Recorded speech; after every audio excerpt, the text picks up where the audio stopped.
Na sequência dos blocos de repetição, hoje eu vou falar do bloco while. Aqui eu tenho a variável x que é inicializada com 0 e um bloco de repetição formado de duas linhas que vai ser executado enquanto x é menor que 10. Ele entra no loop com x igual a 0, apresenta 0 na tela e incrementa o x para 1. Depois repete com 1, 2, 3 e assim vai incrementando até o momento em que o loop para, porque a condição não é mais verdadeira. X menor que 10 deixa de ser verdadeiro, então não repete. A última execução é quando x é 9, x é incrementado para 10 e para. Esse 10 foi apresentado aqui, nessa linha de fora. Eu podia ter colocado outra condição, por exemplo, x menor que 5, e poderia ter começado de 3, por exemplo.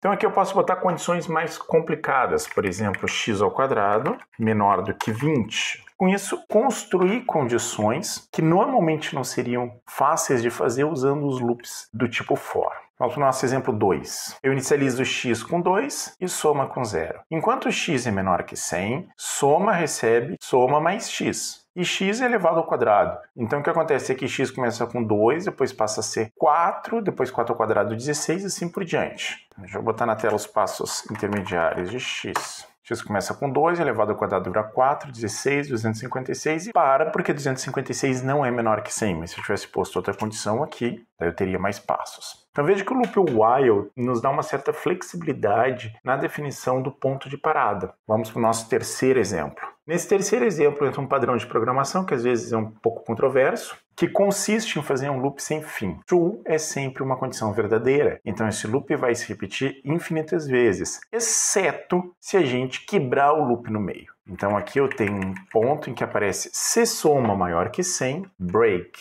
Isso interrompe a execução do loop. Então olha o que acontece. X inicializado com 2, soma com 0. A cada passo soma igual a soma mais x. X elevado ao quadrado. No momento em que soma é maior que 100, o loop é parado. E daí termina a execução.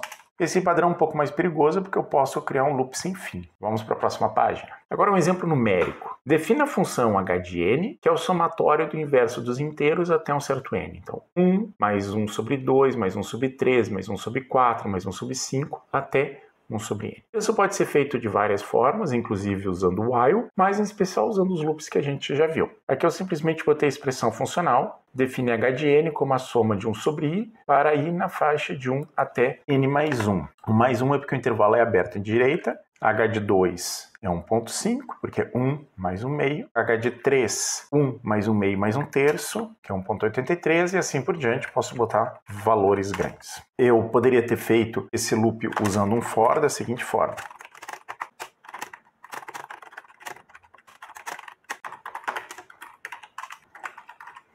Então essa é a forma através de um loop for tradicional, escrita de uma forma mais procedural que a anterior. No meu exemplo, eu fiz a seguinte pergunta. Define uma função que recebe um x positivo e me diz qual o menor valor positivo de n, tal que h de n é maior ou igual que x. A abordagem que eu vou assumir aqui é a seguinte. Eu vou calculando aquela soma. No momento em que ela é maior ou igual que x, eu paro e retorno o valor de n. Então vou aproveitar essa estrutura de cima. Vou chamar essa função de invh, porque é uma espécie de função inversa.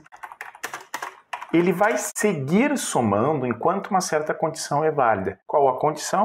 Enquanto a soma for menor que x, soma igual a soma mais 1 sobre i. O i é um índice que eu vou ter que criar. Eu vou começar o i de 1 e a cada passo eu vou incrementar. Da mesma forma como eu usei o operador de atribuição aumentada aqui, eu vou usar aqui, que é a minha forma favorita. E vai retornar o último i somado. O último i somado é i menos 1, porque essa soma foi realizada aqui depois de incrementar a variável soma, né? Então eu coloco aqui, em VH, vou tentar reproduzir aquele valor, 3,99, e retornou de fato 30, que é o valor ali. Vou mudar esse valor. Existe uma tendência de crescer muito rápido, um crescimento exponencial. É isso aí, gente. Muito obrigado. Continuamos o estudo dos nossos loops. Até a próxima.